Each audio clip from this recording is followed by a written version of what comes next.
Corrían las primeras horas de la mañana del 28 de octubre de 2025 en la ciudad de Río de Janeiro. La mayoría de la gente pensaba que sería un día como cualquier otro. El sol trepando entre los morros, las favelas despertando al ritmo de siempre. Pero lo que estaba por venir no era rutina. A lo lejos, helicópteros surcaban el cielo grisáceo. Blindados hacían su entrada silenciosa por calles secundarias, y dentro de los laberintos de los complejos de la Complexo do Alemão y la favela da Peña, una fuerza hasta ahora oculta comenzaba a moverse con precisión casi quirúrgica. En aquel momento, ni los vecinos más endurecidos tenían idea del infierno que se desataría.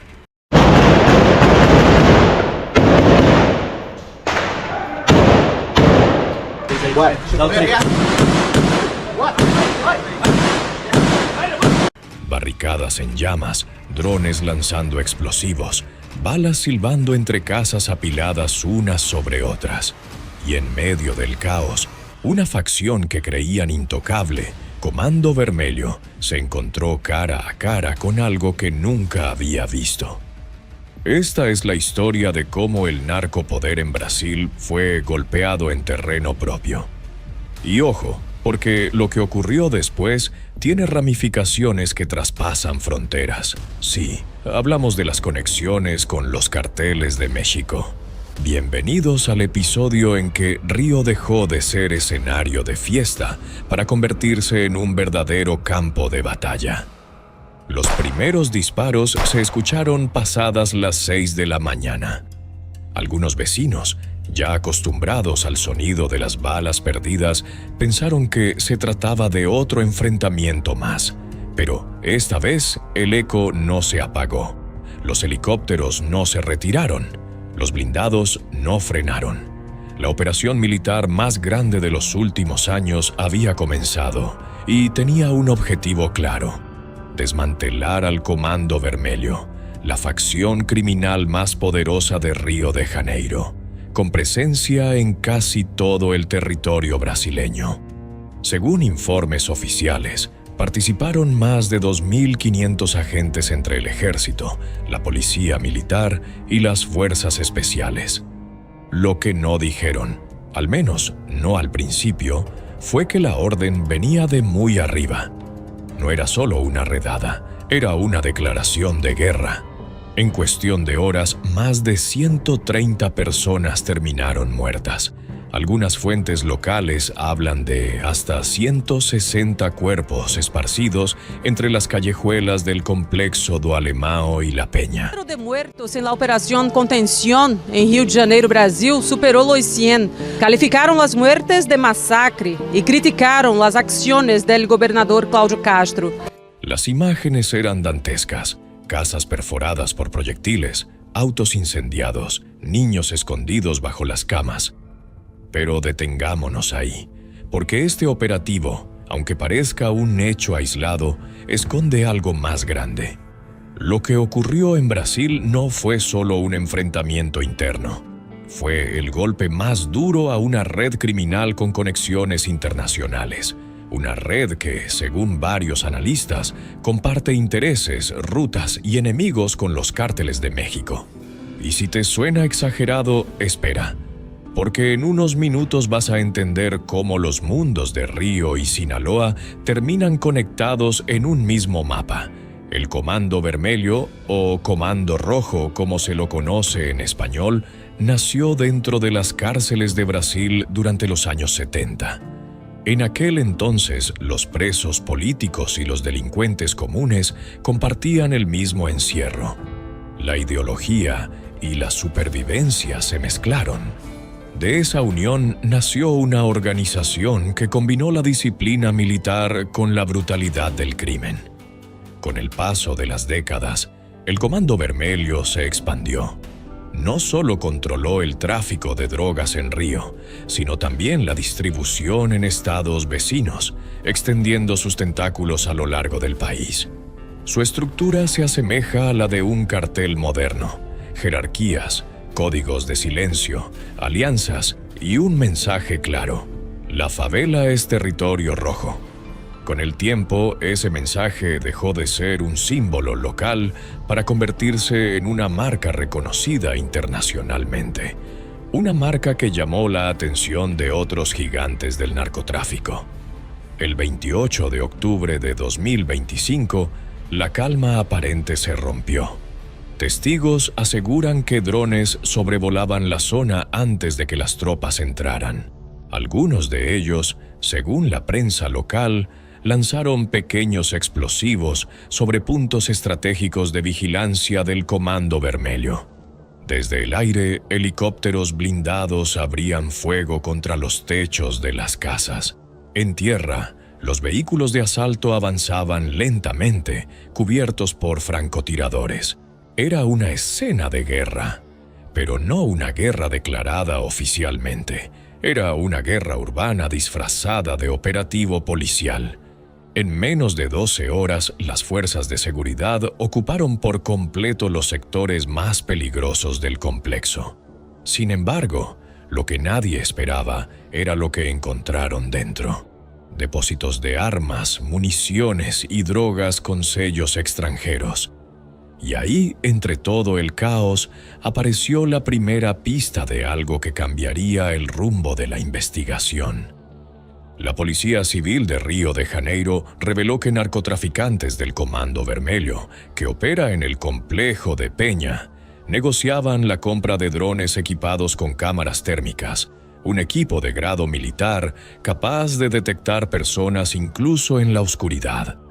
El contenido de las conversaciones interceptadas, en las que un miembro habla de la necesidad de adaptarse a la tecnología, forma parte de la investigación de la Fiscalía de Río de Janeiro, que derivó en el gran operativo que finalizó el martes con más de 130 muertos y 113 detenidos. Según los investigadores, el objetivo era fortalecer el sistema de vigilancia de la facción para monitorear en tiempo real las incursiones policiales en las comunidades y ampliar su control territorial. La mayoría de los fusiles de asalto incautados por la policía en el sangriento operativo realizado en las favelas de Peña y Alemão, en Río de Janeiro, provienen de arsenales militares de 4 países sudamericanos: Brasil, Argentina, Venezuela y Perú. Según la Policía Civil de Río, las armas llegaron a manos del grupo criminal Comando Vermelho a través de rutas de contrabando de la región amazónica y de la frontera paraguaya. De acuerdo a los investigadores, los fusiles incautados tienen la potencia suficiente para perforar chalecos antibalas, y algunos son de fabricación europea. El material incautado también incluye los llamados fusiles fantasma, armados con piezas legales compradas online y luego reensamblados localmente. Pocos días después del operativo, un informe publicado por La Política Online reveló algo inquietante. El Comando Vermelho y el PCC, Primeiro Comando da Capital, las 2 mayores facciones criminales de Brasil, mantienen vínculos con los cárteles mexicanos de Sinaloa y Jalisco Nueva Generación. Pero todo este movimiento, donde estas organizaciones delictivas se apoyan entre sí a la distancia para llevar a cabo su plan de narcotráfico, para así expandir aún más su territorio, no es de ahora ni se trata de rumores. Especialistas consultados por el medio confirmaron que, en los últimos años, los carteles mexicanos comenzaron a utilizar los puertos brasileños de Río de Janeiro y Santos como rutas estratégicas para enviar cocaína hacia Europa y África. En ese intercambio, las bandas brasileñas aportan territorio, logística y protección, mientras los mexicanos proveen armas, contactos internacionales y tecnología militar, como drones y sistemas de vigilancia. Y sí, ahora todo empieza a encajar. El operativo que vimos en Río no fue solo una redada contra el narco local. Fue una ofensiva contra una alianza continental, una especie de cartel latinoamericano unificado que busca dominar el tráfico mundial de cocaína. Y esto no termina ahí, porque las próximas semanas podrían revelar algo aún más explosivo. ¿Quién realmente está financiando esta guerra? El humo todavía cubría las calles cuando los periodistas lograron entrar. Una mujer, con el rostro manchado de polvo y lágrimas, sostenía a su hijo mientras decía: «Yo solo escuchaba las balas. No sabía quién disparaba ni por qué». Un hombre mayor gritaba que los soldados habían derribado la puerta sin aviso. Buscaban armas, pero acá no hay narcos, solo pobres. Las cámaras captaron imágenes que el gobierno intentó censurar. Cuerpos sin armas, paredes con impactos a menos de 1 metro del suelo, señales de disparos en dirección descendente, como si las víctimas hubiesen estado arrodilladas. Y ahí, entre las ruinas, surgió la duda que nadie quería formular. ¿Fue una operación militar o una masacre encubierta? Los informes oficiales hablaban de éxito táctico, pero las organizaciones humanitarias hablaban de ejecuciones sumarias. Al día siguiente, el ministro de Seguridad apareció en cadena nacional. El Estado ha recuperado el control. Fue una operación limpia, declaró con voz firme. Pero la Defensoría Pública de Río de Janeiro publicó otra versión. Más de 130 muertos, entre ellos varios civiles sin antecedentes. Los medios oficiales hablaban de 45, los independientes de 160. Y cuando las cifras no coinciden, es porque alguien está mintiendo. Los periodistas que intentaron investigar recibieron llamadas anónimas. Algunos reportes fueron eliminados horas después de su publicación. El mensaje era claro. Nadie debía cuestionar la versión oficial. Mientras el gobierno celebraba su victoria, en los márgenes del poder se tejía otro relato. Porque no todos los disparos apuntaban hacia la favela. Algunos apuntaban hacia el propio corazón de la política brasileña. Lo que ocurrió en Río no fue un episodio aislado. Expertos en crimen organizado aseguran que estamos viendo el nacimiento de una guerra invisible, una nueva etapa del narcotráfico en América Latina. Una guerra que ya no se libra solo con balas, sino con alianzas secretas, tecnología militar y dinero internacional. Los cárteles mexicanos, Sinaloa y Jalisco Nueva Generación, han extendido su influencia hacia el sur, estableciendo nexos directos con las facciones brasileñas Comando Vermelho y PCC. Su objetivo: controlar juntos las rutas de exportación de cocaína hacia Europa y África. Los mexicanos aportan las armas, el dinero y la logística internacional. Los brasileños ofrecen los puertos, los barcos y un ejército de soldados callejeros dispuestos a morir.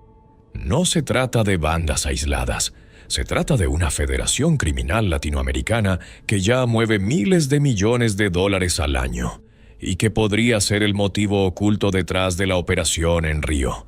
Lo que se destruyó en esa favela no era solo una base narco, era una pieza clave de una alianza internacional. Cada bala disparada esa mañana tenía un precio. Detrás de los enfrentamientos se esconde un negocio que va mucho más allá del narcotráfico.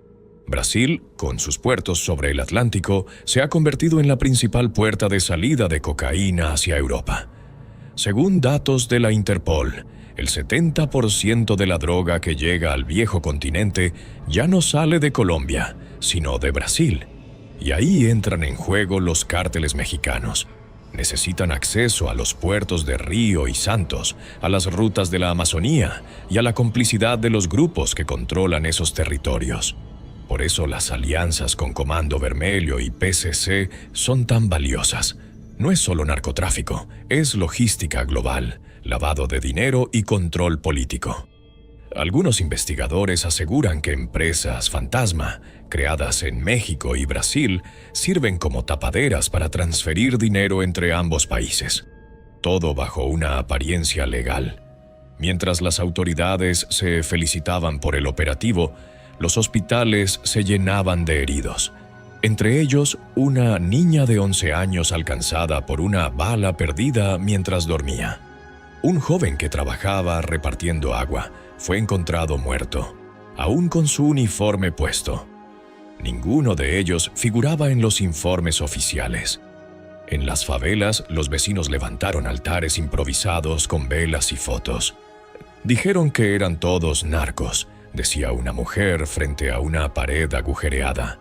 Pero mi hijo no tenía ni para comer. Los cuerpos fueron enterrados sin nombre, sin justicia y sin respuestas. En los noticieros, el tema desapareció tan rápido como había aparecido, y sin embargo, el olor a pólvora seguía flotando en el aire, como si el barrio aún respirara miedo. Cada guerra tiene ganadores y perdedores, pero en esta, los ganadores no llevan uniforme ni viven en las favelas. Tras el operativo, el gobierno brasileño recibió elogios internacionales. Las cifras de éxito se usaron para impulsar reformas de seguridad y justificar nuevos fondos militares. Pero en paralelo, algunos políticos locales fueron señalados por vínculos con empresarios investigados por lavado de dinero, sospechosos de canalizar fondos provenientes del narcotráfico. Exagentes de inteligencia aseguran que dentro del propio aparato estatal hay divisiones enfrentadas y que ciertos sectores del ejército podrían haber aprovechado el operativo para eliminar enemigos internos. Días después comenzaron las represalias. En otras regiones del país, células del Comando Vermelho atacaron comisarías y vehículos oficiales. El Partido Comunista Chino, rival histórico, aprovechó el caos para expandirse en São Paulo y Mato Grosso. Y al otro lado del continente, informes de inteligencia en México detectaron movimientos sospechosos en las fronteras de Sinaloa y Chiapas, interceptaciones de mensajes cifrados que mencionaban a contactos brasileños. Coincidencia o no, la ola de violencia en Río coincidió con una ofensiva del CJNG en Centroamérica, como si las piezas se movieran al mismo tiempo en distintos tableros, porque cuando cae una ficha en Río, tiembla Sinaloa. Nadie lo dice abiertamente, pero los analistas lo sospechan. Lo que empezó como un operativo en una favela podría ser el primer capítulo de una guerra continental. Hoy, mientras Río intenta volver a la normalidad, los ecos del operativo siguen resonando. Las autoridades hablan de paz restablecida, pero en los barrios bajos los vecinos susurran que los hombres armados han vuelto más discretos, más organizados. En las redes clandestinas circulan videos de entrenamiento, armas nuevas y banderas rojas con símbolos renovados. El Comando Vermelho no desapareció, se adaptó, y al hacerlo envió un mensaje claro. Pueden quitarnos las calles, pero no el negocio, porque el negocio no muere, solo cambia de puerto. Mientras tanto, las agencias internacionales advierten que el vacío de poder en Río está siendo aprovechado por facciones menores vinculadas a inversores extranjeros.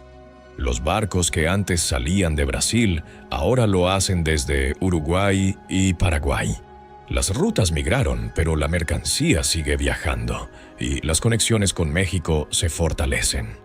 De acuerdo con informes recientes, emisarios del CJNG han sido vistos en São Paulo y en la frontera amazónica, negociando nuevas alianzas con remanentes del PCC.